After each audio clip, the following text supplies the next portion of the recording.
अच्छा, जिनका maths background नहीं है उनको थोड़ा दिक्कत जाता होगा, तो उसको कैसे डील कर रहे हैं आप लोग?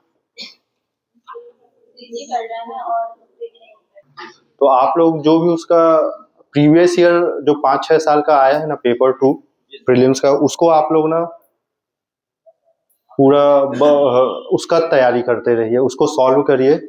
और क्या है कि पैटर्न हमेशा रिपीट होता है, अगर आप लोग ध्यान से देखेंगे तो एक ही टाइप के सवाल आते हैं, तो उसको धीरे धीरे करके आप लोग अपना प्रैक्टिस कर लीजिएगा।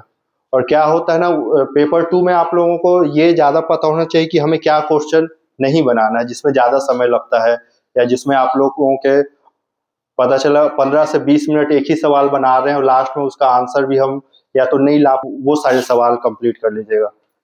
जैसे किसी का छत्तीसगढ़ी अगर अच्छा रहता है तो छत्तीसगढ़ी पहले सॉल्व कर ले, हिंदी व्याकरण अच्छा है तो उसको पहले वो बना लिए रहे, तो इस हिसाब से जाइएगा।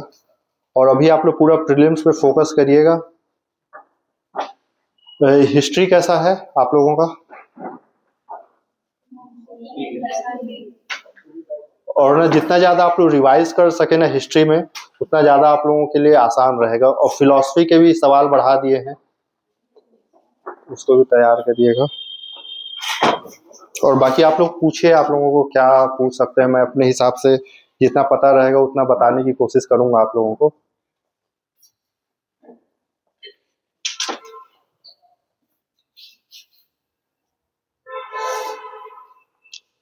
समय कम हो जाए तो ये ही लगाना ठीक रहेगा।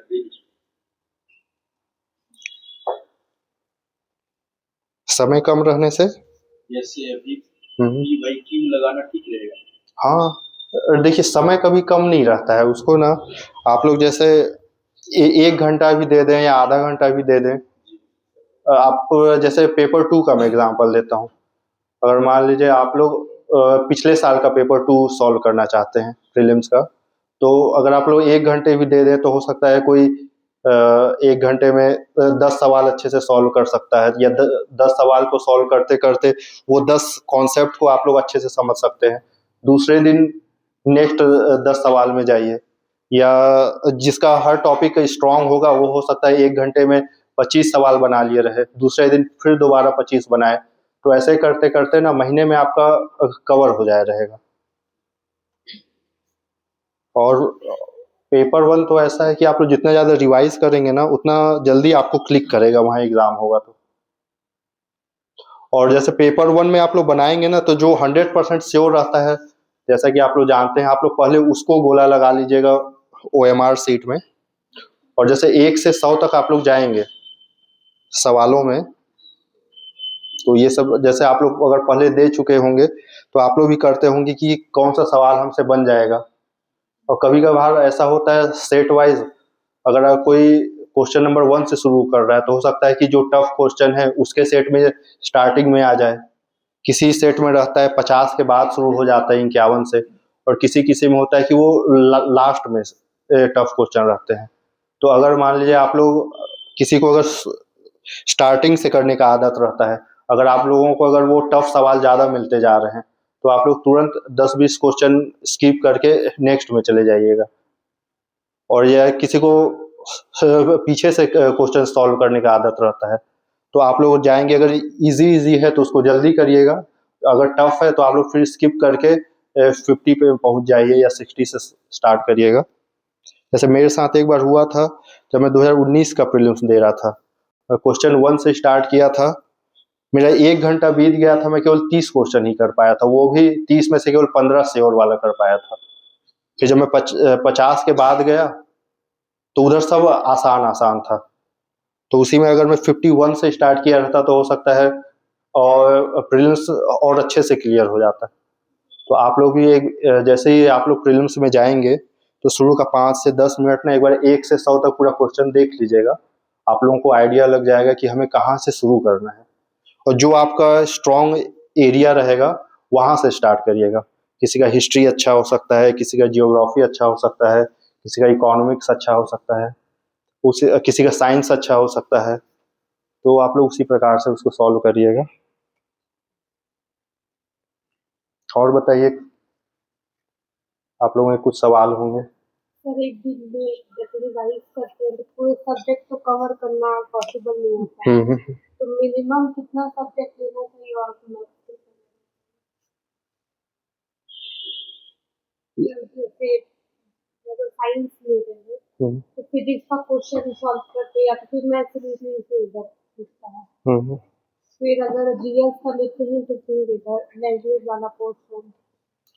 जैसे मान लीजिए अगर आप लोग को PYQs उठाए, नहीं इसको ना ऐसे वो करिएगा, जैसे अगर आप लोग हिस्ट्री पढ़ रहे हैं, अपना तैयारी कर रहे हैं, तो एक बार हिस्ट्री आप लोग अपना रिवाइज कर लिए, जितना भी आप लोग टॉपिक सोचे हैं, कॉन्सेप्ट सोचे हैं, उतना पढ़ने के बाद PYQs केवल वो हिस्ट्री पार्ट को उठाइए। हिस्ट्री के सारे सवाल देख लीजिए, आपसे बन रहे हैं नहीं बन रहे हैं, जो नहीं बन रहे हैं उसको नोट करिए क्यों नहीं बन रहे हैं, उसको जाके देख लिए। फिर बस इतना ही करना है। एक दिन में अगर आप लोग हिस्ट्री पढ़ रहे हैं, एग्जाम्पल के लिए आप लोगों ने एक टाइम टेबल सेट किया है कि 12 से 1 के बीच में मैं हिस्ट्री पढ़ूंगा, तो 12 से 1 के बीच में आप लोग अपने हिसाब से हिस्ट्री पढ़ें। फिर PYQs में जाएं, अगर उस टॉपिक से संबंधित अगर सवाल आए हैं तो वो आप लोगों से बनने चाहिए, या क्यों नहीं बन रहा है वो आप लोगों को पता होना चाहिए। फिर आगे बढ़ जाइए। मतलब जो सब्जेक्ट आप लोग पढ़ रहे हैं ना, उसका वो सब्जेक्ट पढ़ने के बाद उसी से संबंधित PYQs आप लोग लगा लीजिए, सॉल्व कर लीजिए। मतलब अलग से PYQs करने की जरूरत नहीं है। आप लोग जो टॉपिक भी पढ़ रहे हैं उसी के साथ उस सब्जेक्ट से रिलेटेड PYQs आप लोग सॉल्व करते जाइएगा। तो ये मेरा सुझाव है, लेकिन अगर आप लोगों को इससे बेहतर कोई लगता है तो उसको भी कर सकते हैं। हाँ ये है, जैसे चाहे मैं बता रहा हूँ या आपके टीचर्स बता रहे हैं, आप लोगों को अपना जो वो पता करना पड़ेगा कि आप लोगों के लिए बेहतर क्या होगा। तो क्या रहता है कि कोई आ जाता है बता देता है, हम अपना स्ट्रेटेजी अपना प्लानिंग अच्छे से करते रहते हैं, कोई आ जाता है बता देता है तो हम उसके इन्फ्लुएंस में भी आ जाते हैं। तो उससे आपको साथ ही साथ बचना भी है। अगर जो सामने वाला बताया वो आप लोगों के काम आ रहा है तो उसको अपना लेना है, लेकिन अगर आपको लगता है कि नहीं हमारे स्ट्रेटेजी हमारे लिए ठीक है तो आपको अपना ही स्ट्रेटेजी कंटिन्यू करना रहेगा।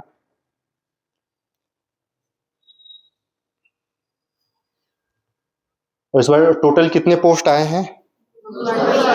200 करते हैं ना। और आप लोग रेडीमेड आंसर कितने तैयार कर लिए हैं? जो सितंबर में टीचर्स डे पे मैं आया था तो बोला था आप लोग तैयार कर लीजिएगा।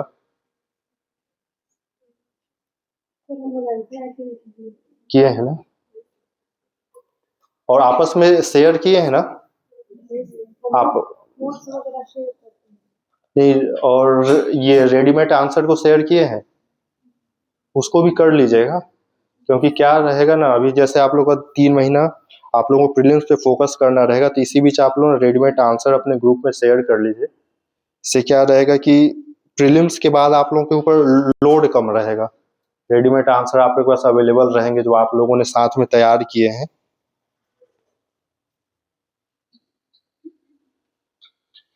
और स्वास्थ्य का ख्याल रखना रहेगा ना, तो 3 महीने आप लोग बीमार मत पड़िएगा।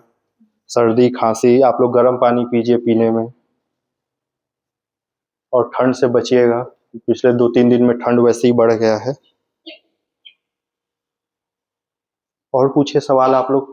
सर जैसे पढ़ाई करते हैं फिर कुछ दिन के बाद भूल जाते हैं तो किस टाइप से रिवीजन करना चाहिए? नहीं वो ना रहता है, देखिए हमारा इंसानी दिमाग है, कंप्यूटर तो हम लोग है नहीं, ठीक है, तो भूलना लाजमी है। उसको हो सकता है कोई अच्छा, उसमें उसकी सहायक नदियां कितनी हैं महानदी के? हाँ सब मिला के। तो जैसे कुछ है बता रहे उत्तर में, कोई दक्षिण में वो हो रहा है, तो देखिए 1-2 नदियां हो सकता है लोग छोड़ देते होंगे, लेकिन मोटा मोटा उत्तर में आप लोगों को 4 नदी का नाम याद आ जाएगा, दक्षिण में भी 4 नदी का नाम याद आ जाएगा, तो उतना पर्याप्त रहता है। तो 100% हमें चीजें याद रहें, उस पर फोकस मत करिएगा। 80 से 90% अगर आप लोग कर लेते हैं, और आप लोगों को बस लिखने का तरीका सीख लेना है, तो आप लोग क्लियर कर जाएंगे। और प्रीलिम्स में क्या रहता है, 4 ऑप्शन हमारे सामने रहते हैं, तो बस आप लोग ये दिखेगा कि जो इसको बोलते हैं एलिमिनेशन मेथड, आप लोग सुने होंगे कि क्या इसका आंसर नहीं हो सकता है, तो उसका यूज़ करेंगे तो प्रीलिम्स थोड़ा आप लोग अच्छे से तैयार कर सकते हैं। जैसे प्रीलिम्स में आप लोग जैसे बोला मैं कि जो 100% आप लोगों को आता है पहले उसको आप लोग गोला लगाइएगा, और जैसे आप क्वेश्चन एक के बाद एक जाते जाएंगे ना तो आप लोगों को पता चल जाता है कि 4 ऑप्शन में से ये एक ऑप्शन नहीं हो सकता है, तो बचेंगे 3, और किसी किसी क्वेश्चन में आ जाएगा आप लोग 2 ऑप्शन को एलिमिनेट कर सकते हैं, तो बचेगा 2 50-50% वाला। तो उसको भी आप लोग ना अपना एक मार्किंग सिस्टम बना लीजिएगा कि इसमें ये 3 में से कोई एक हो सकता है या ये 2 में से एक हो सकता है, ताकि आप लोग जब फिर दोबारा क्वेश्चन 1 से 100 में जाएं तो जो कुल 50-50% वाला है ना उसको पहले अटेम्प्ट करिएगा, क्योंकि उसमें आप लोगों के क्वेश्चन सही होने के प्रोबेबिलिटी बढ़ जाएगी। फिर जिसमें केवल एक ऑप्शन आप लोग हटा पाए हैं फिर उसको अटेम्प्ट करिएगा। फिर बहुत सारे सवाल ऐसे आते हैं कि हमको उसके बारे में कुछ नहीं पता रहता है, तो उसको लास्ट में अटेम्प्ट करिएगा। उसको तभी अटेम्प्ट करिएगा जब आपको लगे कि अगर मैं इसको भी छोड़ दूंगा तो हो सकता है प्रीलिम्स में कट ऑफ मैं क्लियर नहीं कर पाऊंगा, तब उसको छूना है, तो मत छूइएगा उसको। और कभी कभी होता है ना हमसे प्रीलिम्स में सारे सवाल बनते जाते हैं, तो इससे आप लोग ये समझ जाइए कि क्वेश्चन हो सकता है पेपर आसान आया हो, पेपर आसान आएगा तो कट ऑफ ज़्यादा जाएगा, तो इसमें हमें गलती कम करना है फिर। लेकिन अगर पेपर टफ आया है, अगर आपसे कुछ नहीं बन रहा है मतलब बहुत कम बन रहा है, मान लीजिए पहले राउंड में आप लोग क्वेश्चन 1 से 100 में गए, आप लोगों से केवल किसी से 15 बना, 20 बना, 25 बना, तो समझ जाइएगा कि अगर आप लोगों ने पढ़ाई अच्छे से किया तो आप लोगों को एक रफ आइडिया लग जाएगा कि हो सकता है पेपर टफ आया हो। तो पेपर टफ आता है तो कट ऑफ कम जाता है, तो उसका आप लोग देख लीजिएगा कि जब कट ऑफ कम गया है तो बस थोड़ा सा धीरे धीरे करके उस 2 घंटे में 5-10 सवाल और अच्छे बना लूँ ताकि मैं वो कट ऑफ क्लियर कर लूँ। तो ये एक आकलन आप लोग एग्जाम सेंटर में कर लीजिएगा। अगर सब सवाल बनते जा रहे हैं तो पेपर थोड़ा आसान आया होगा और कट ऑफ हमारा बहुत ज़्यादा जाएगा। कट ऑफ ज़्यादा जाएगा मतलब हमको ज़्यादा से ज़्यादा सवाल बनाने पड़ जाएंगे। लेकिन अगर हमने तैयारी ठीक किया है और क्वेश्चन हम नहीं बना पा रहे हैं, मतलब पेपर थोड़ा टफ आया होगा, तो उसमें बस थोड़ा सा हिम्मत रखना है, धीरे धीरे करके कुछ सवाल